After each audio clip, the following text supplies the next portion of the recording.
Hello YouTube, it's your girl Keisha Laundry and I'm back with another video. Happy Saturday everybody. I just had another crazy night. I'm realizing that they just started putting me on the weekends. I had worked a few weekends before, but not nothing like this. So I just started working the weekends and I forgot what crazy crowd come in on the weekends. So let me just tell y'all about my night last night, because some guy just scared the guy scared the mess out of me. Like, I literally hid in the laundry room all night.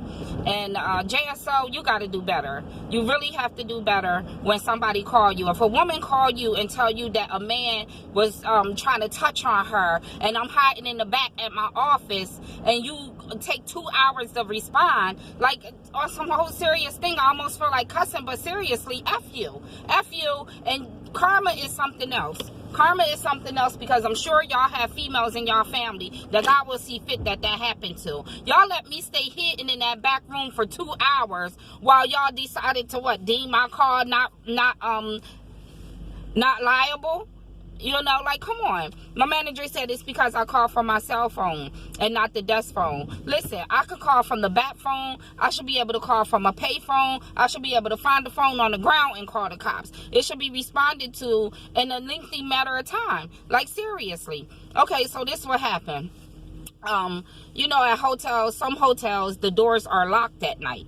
These are like the smaller hotels. I'm at a smaller brand. You know, I'm not working at one of those big 5 stars, and I'm starting to consider going back, because I don't like this feeling. My neck hurt from looking behind me all night. My soul hurt from being scared darn near all night. Okay, so the night before last, the porter phone wasn't working. That's the phone that you have to pick up when you come to some hotels. Their doors be locked at a certain time of night. Ours lock at 11.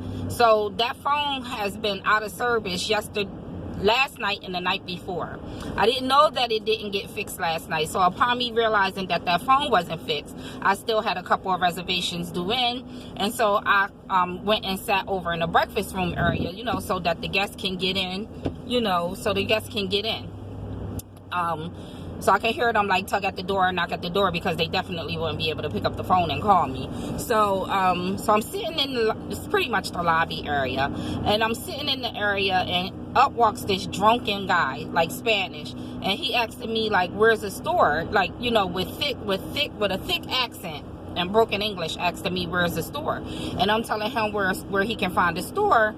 And like, he coming closer to me as if he wanted to hug me and stuff. And so now at this point, I'm like, he kind of blocking the door, but it's 2 ways you can go in. So he blocking the entrance, like, and I didn't want to be that close to him. So I'm gathering up all my stuff, well, just my cell phone and the job phone, the cordless phone. I'm gathering those things up, because I'm now going back behind the desk so that he could be on camera view. I told y'all a lot of these hotels don't have good surveillance. So I'm, you know, luring him back to the desk area so that I can get him on camera, because he's scaring me. His vibe is just completely off. So now I'm at the desk, and this fool pulls out like some swishers or something. This fool asking me like, where's weed? Where's the store? He trying to get some weed. And I'm like, sir, you know, I don't know. You know, and like I said, yes, he was Spanish, thick accent. And so so I'm telling him, you know, where the store is, still directed him to the store. But before then, I wasn't understanding what exactly he wanted. So I was also recommending our vending machines to him. I'm like, we have a vending machine, you know, depending on what you're looking for, you know, but we have a vending area. So simultaneously, I get a phone call as I'm talking to this guy. I get a phone call, and I answers it, and I place it, you know, immediately on hold. Can you hold, please? But I don't push the hold button, because I'm scared. And so I want the person on the phone to hear exactly what's going on, whoever it was. So I placed the phone down, and I'm talking to the guy, and now when he started asking me for the marijuana and crap like that, that's when I just was like, okay, I picked up the phone and I was like, thank you for holding. This is Keisha. How may I help you? And it was one of my guests. And she was like, is the guy standing in front of you, is he wearing a blue shirt? I was like, yeah. She was like, I seen him pulling on doors, and he followed her to her car, asking her for, like, drugs, like shoot up drugs, like heroin. I don't get paid off of YouTube, so I don't even know why I be so careful. But so I'm like, okay, now this is starting to get crazy. And I was like, oh my God, this is what I tell the lady. I recognized her voice. I knew exactly who she was. She like, Keisha. And and she was like, is the guy in front of you, wearing a blue shirt?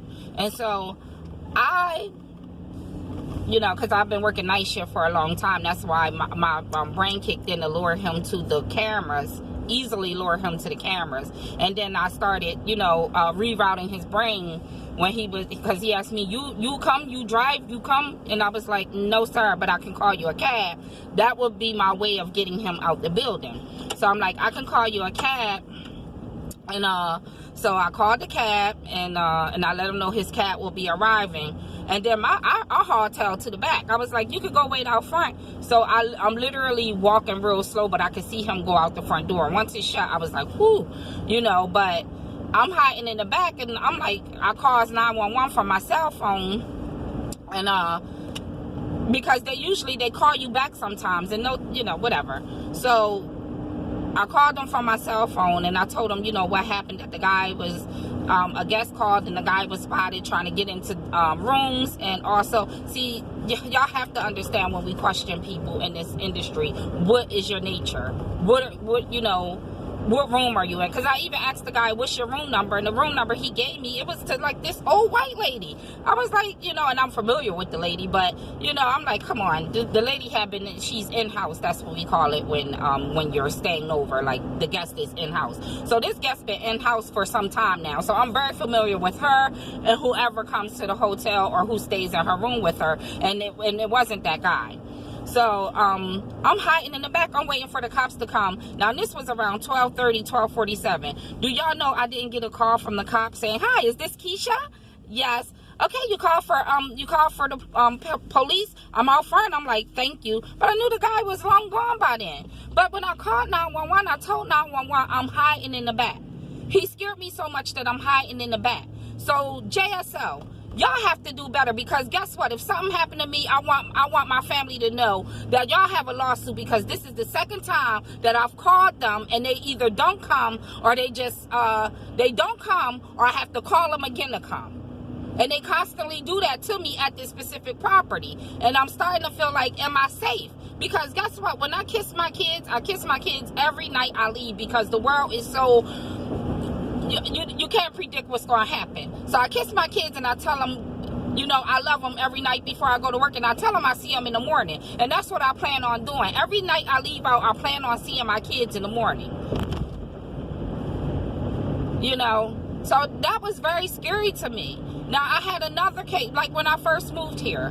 Some homeless guy followed Mia. Faith was only 1 year old at the time. Followed Jamia from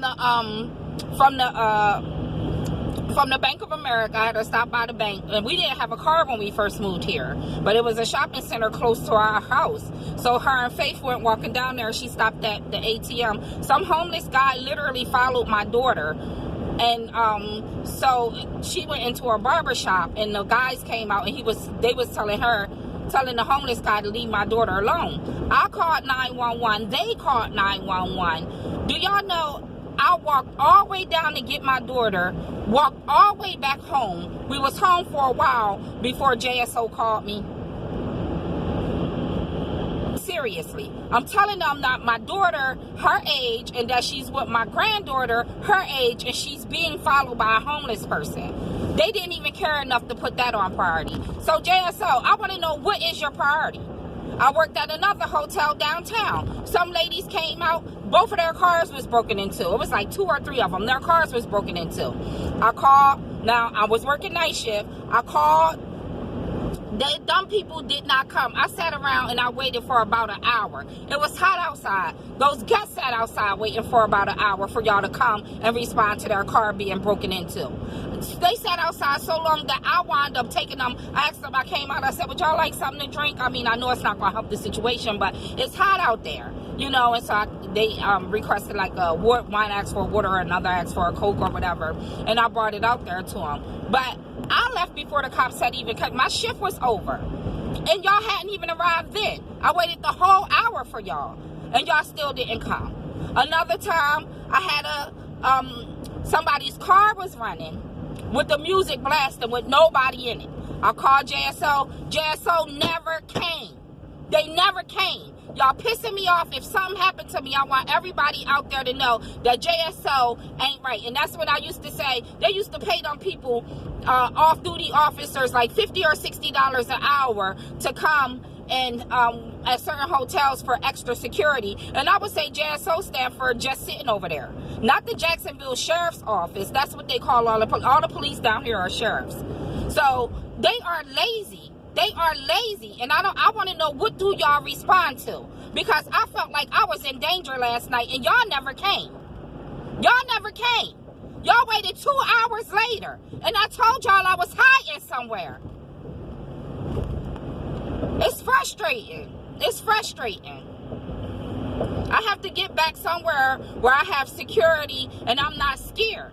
So, and I wrote a letter to management letting them know that I didn't go stock the closets. I'm supposed to like stock the closets. You know, I have a real easy night at this job. I love this job. Like sometimes, you know, it's a lot of work if somebody is lazy before my shift. And yes, I'm going to say it, I don't care. I could tell if you being lazy before I get there and you ain't do nothing. And I could tell if you did do something. But anyway, I was too scared to go stock the closets. Now, I had another guy like 3 weeks ago. I had this weirdo come to the desk. He's staring at me. He's staring at my coworker. This is during our shift change. He asking all these weird questions. He's standing there. He talking to us now. We 2 females standing there. My coworker was like, you making me nervous because I feel like your food is getting cold. And he was like, you know. And that was her way of dismissing him. You know, and he walked away. But the man kept coming to the desk being weird. She was going. He called. I came out. And he just standing there staring at me. He asked her for her. And I'm like, oh, her shift is over. You know, and then he started coming back to the desk again. Can I have a towel? What you doing? And I started ignoring his calls. He called from his room. I was ignoring his calls. So that night, I didn't fill the closets. So like a couple of days later, I come in. And I have a notice that I have to sign that explains my duties. I know my duties. First of all, I didn't even get trained on what I should do. I know what I should do. So a lot of those duties was things that I just implemented on my own. That wasn't being done. It was just things that I did. And I'm like, you know, I understand that certain things have to be done, but the job also has to understand that I'm a woman, and if I don't feel safe, I'm not leaving from a certain area. I'm not. And I'm hella pissed, y'all. I'm hella pissed because I really feel like I was in danger last night. I really do, and I hate that JSO didn't see fit to come protect me. And is that why some people be like, oh, and call and act like you're a white woman? No, I'm not calling and acting like I'm a white woman. Your job is to protect and serve. I've been paying taxes since I was 16 years old. I tell you,